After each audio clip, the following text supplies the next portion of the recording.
Yo, siapa di sini yang benci banget Amerika atau justru malah dia penganut American Dreams ya? Suatu cita-cita yang bisa diimplementasikan jika Anda diam di Amerika ataupun tinggal menjadi imigran gitu dan akhirnya menjadi migran. Tapi pasti orang Indonesia kebanyakan malah nggak suka tentang Amerika, di mana negara ini terlalu bebas, negara yang sekuler, negara yang liberal, ya, yang kurang bermoral dan lain-lainnya seperti kehidupan gangster gitu. Nah, di satu sisi juga ada sebuah bentuk ya, bisa disebut ini bentuk ekonomi atau bentuk cara orang-orang melakukan kehidupan, yaitu kapitalisme. Ini emang menjadi kata-kata yang unik ya, kapitalisme ini, di mana orang-orang Indonesia sendiri sebenarnya menikmati dan menjalankan kapitalisme ini. Tapi masih banyak orang Indonesia yang memang anti kapitalisme karena mungkin dilatar belakangi dengan ekonomi yang rendah ataupun merasa mereka menjadi korban kapitalisme sendiri. Kenapa sih orang Indonesia benci banget Amerika dan terutama konsep tentang kapitalisme ini? Mungkin kebanyakan sih pastinya kurang paham ya, kurang tahu. Nih, tapi pastilah orang-orang Indonesia yang udah cerdas memahami kapitalisme tidak satu arah ataupun tidak seperti babi hutan yang tidak bisa melihat kiri kanannya, hanya melihat searah gitu. Nah, di sini gue mau jelasin tentang kapitalisme. Kenapa sih sebenarnya kita bisa disebut bagus juga untuk bisa mengkontrak kapitalisme ini. Tapi di satu sisi sebenarnya banyak manfaatnya kapitalisme ini. Jadi kalau di sini gue menjelaskan definisinya, kayaknya udah nggak aneh, terlalu banyak ya. Gue jelasin aja dari awal tentang kapitalisme ini, di mana mulainya revolusi industri di Inggris dan akhirnya di sana mereka bisa memproduksi barang secara besar-besaran dengan mengkapitalkan gitu.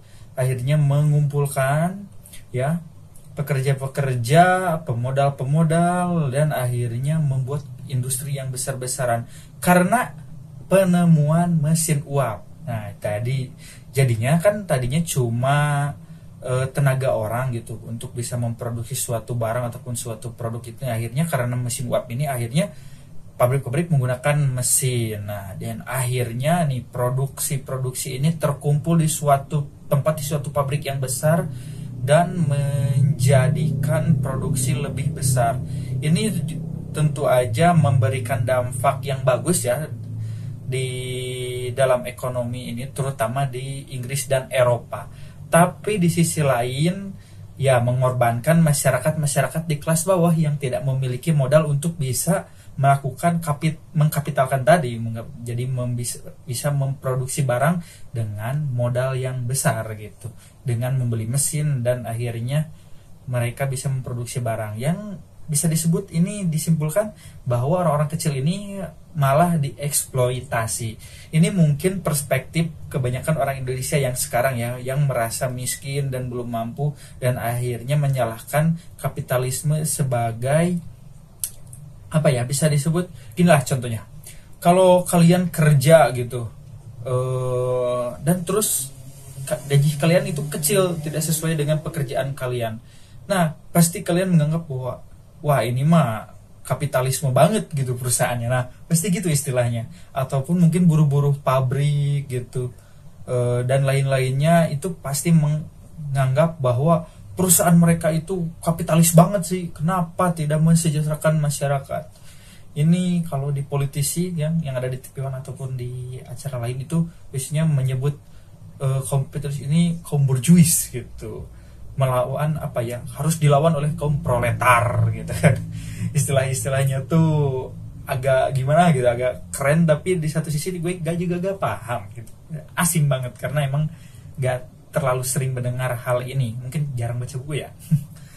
Nah, di contohnya ini ya, bentuk kapitalis yang paling serem menurut gue itu adalah di negara-negara Asia Timur, di mana ya negaranya itu melakukan ataupun merubah negaranya itu jadi negara industri gitu, menjadi negara produksi. Di mana Jepang yang tadinya tradisional gitu, masyarakatnya masih kayak menganut tradisi Jepang bahwa mereka ini kuat, superior, lebih baik dari negara bangsa lain, yang akhirnya dipencudangi oleh Amerika dengan menyerang gitu pantai Jepang ya, dengan ada itu ceritanya itu harus nanti panjang lagi. Jadi intinya mereka menentukan revolusi industri. Nah, terus ada lagi ya cerita Korea Selatan juga yang sekarang industri kecantikan, hiburan dan lain-lainnya gitu. Ada juga negara industri seperti Cina ya, yang cepat banget perubahannya akhirnya. Nah, di sini akhirnya membuat masyarakatnya ini sebenarnya ya, karena mereka berperspektif untuk bisa memproduksi besar-besaran, akhirnya mengorbankan masyarakatnya, kehidupan masyarakatnya, ataupun tidak disebutnya kurang memanusiakan manusia. Jangan dulu Cina lah, kita contohnya Jepang aja, di mana tingkat bunuh diri mereka tinggi, terutama di remaja, karena mereka dari kecil didorong terus untuk bisa berkompetisi dan bisa melakukan hal-hal yang sebenarnya tidak terlalu gitu, tidak terlalu harus gitu. Itu karena mereka menganggap bahwa saat waktu kecil gitu, perkembangan atau saat mereka sekolah SMA itu harus bisa berkompetisi supaya saat mereka masuk ke dunia industri bisa melakukan produksi besar-besaran, maksimal dan baik gitu. Ini terjadi juga di Korea Selatan ya. Ya pasti kalau pecinta K-pop kalian tahu lah, kasus bunuh diri di Korea Selatan banyak sekali potongan-potongan video ataupun bahkan di film ya, dimana orang-orang itu pengen lompat dari atas jembatan dan ada petugas khusus ya yang menjaga dan menyelamatkan biar orang-orang yang mau bunuh diri gak jadi. Begitu juga yang terjadi di Cina. Ini Cina sih menurut gue parah banget karena pemerintahnya itu udah otoriter, masyarakatnya itu kurang gitu untuk bisa dikembangkan maksudnya kurang dikembangkan ini bukan dari kemajuannya, tapi lebih ke kemanusiawinya. Jadi seolah-olah masyarakat ini hanyalah angka dan juga bentuk modal untuk bisa produksi gitu. Akhirnya kan agama kayak sedikit dibatasi gitu. Terus ya terutama ideologi kan karena mereka negara otoriter, kestabilan politik lebih penting gitu di negara mereka, dan juga kayaknya yang penting itu kerja gitu di industrinya itu, pabrik. Jadi masyarakatnya itu kaku banget gitu. Yang dulunya menurut gue ya, dulu gitu zaman 90-an gue nonton atau 80-an gitu, film-film Cina itu kreatif banget dan keren-keren tentang kungfu dan lain-lainnya. Kita lihatlah negara tetangganya gitu, Hong Kong gitu, yang nggak terlalu tergantung ke Cina daratan gitu. Hong Kong kan kreatif banget di dalam industri filmnya. Nah harusnya kan ini Cinanya, yang Cina daratannya yang besarnya itu harusnya kan lebih kreatif itu. Tapi ya kita tahu sendirilah sekarang memang mereka bisa menciptakan Xiaomi, bisa menciptakan pabrik Apple yang ada di perusahaan Amerika buat di Cina gitu. Tapi mereka secara masyarakat, kultur dan lain-lainnya kayaknya kurang bisa berkembang gitu. Berbeda halnya dengan Indonesia, justru kan Indonesia industri kreatifnya itu lagi naik-naiknya gitu. Terutama ada film Kekayaan Desa Penari ya. Nah, di sini emang ironis banget ya, di mana tingkat stres, kompetisi dan lain-lainnya sehingga manusia ini udah kayak mesin dan robot gitu. Tapi di satu sisi sebenarnya kapitalisme ini di negara asalnya, khususnya di Amerika, memberikan dampak yang baik gitu, dimana kita ya melakukan percepatan ya, umat manusia melakukan percepatan teknologi yang lebih baik.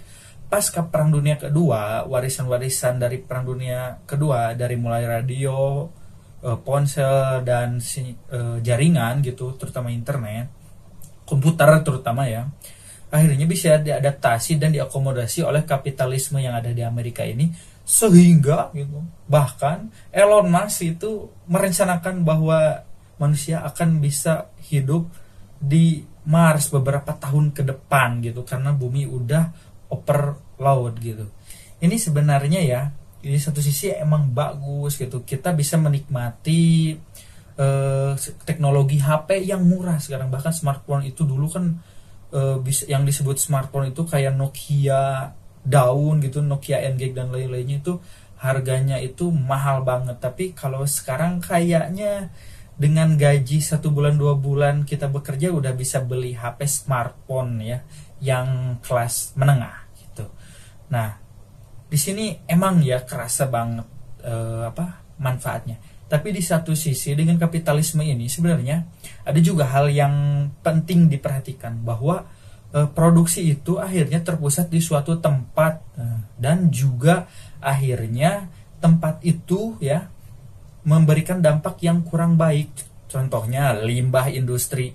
Mungkin dulu pembuatan tekstil, pembuatan kain dan lain-lainnya gitu, sebelum ada revolusi industri, dibikin hanya sebagai perusahaan individu, perusahaan rumahan, jadi sehingga tersebar, sehingga polusi ataupun eksploitasi alam di sekitarnya untuk bahan baku itu tidak parah gitu, karena tersebar gitu. Nah, tapi yang sekarang terjadi dengan kapitalisme ini, bahwa satu perusahaan itu didorong untuk menjadi lebih besar dan didorong untuk bisa menjadi bisa lebih cepat berproduksi, sehingga memberikan dampak negatif, yaitu limbah yang secara besar-besaran mengimbas masyarakat yang ada di sekitar pabrik-pabrik gitu. Ada juga yang kayak eksploitasi alam berlebihan, karena memang ongkos produksi dan bahan baku mereka harus ada terus karena didorong untuk bisa memproduksi lebih cepat gitu. Nah, ini kan jadi ironi banget. Diperparah lagi kan dengan overpopulasi ya. Sekarang manusia udah terlalu banyak itu. Akhirnya kan eksploitasi alam, limbah-limbah yang kurang tertangani, dan industri kapitalisme yang tadi ya mengeksploitasi masyarakat-masyarakat di bawah yang miskin ya, terutama di negara-negara berkembang dan juga di negara Cina ya, di mana upah masyarakat itu rendah gitu, sehingga banyak negara-negara maju ini pengen bikin pabrik di Cina karena masyarakat Cina itu dibayar murah gitu. Beda sama masyarakat Indonesia yang hampir tiap bulan Mei mereka demo ya untuk menaikkan upah minimum gitu, supaya kehidupan mereka lebih layak gitu. Jadi untunglah pemerintah kita masih memperhatikan buruh-buruh, daripada lihat di pemerintah kita udah otoriter, masyarakatnya gak dibangun secara sosial dan juga dieksploitasi seperti mesin. Jadi menurut kalian, apakah kapitalisme ini memberikan dampak yang baik untuk kehidupan kalian, kayak menggunakan elektronik lebih murah, HP dan sebagainya, atau justru kalian masyarakat kecil dirugikan dengan kapitalisme yang ada di Indonesia dengan upah rendah ataupun tunjangan-tunjangan yang kurang layak di perusahaan kalian? Kasih komen ya, kita diskusi di bawah. Dan makasih semua yang udah mantengin sampai akhir video ini. Kasih jejak lah, like, komen, sahabat, terserah lah, mau share juga kalau bisa ya, biar video ini nyebar gitu dan memberikan pemahaman lah. Ini bukan edukasi atau apa, ini memberikan pemahaman lah, kita berbagai perspektif biar seru-seruan aja dan enggak dibodoh-bodohin orang gitu. Makasih semua yang udah mentengin, bye bye.